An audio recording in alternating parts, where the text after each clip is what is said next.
नवी मुंबई व रायगड जिल्ह्यातील ताज्या बातम्या आणि घडामोडींसाठी सबस्क्राईब करा वादळवारा लाईव्ह चॅनल आणि दाबा बेल आयकॉन.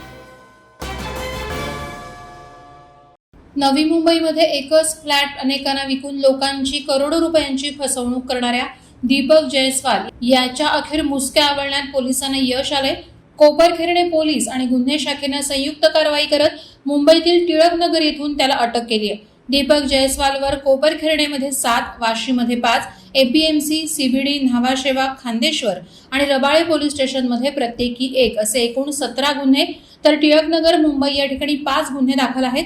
दीपक जयस्वालला अटक केल्यानंतर त्याने आणखी कोणाची फसवणूक केली असेल तर स्थानिक पोलीस ठाण्यात त्याबाबत तक्रार नोंदवावी असं आवाहन कोपरखैरणे पोलीस ठाण्याचे वरिष्ठ पोलीस निरीक्षक औदुंबर पाटील यांनी केलं आहे.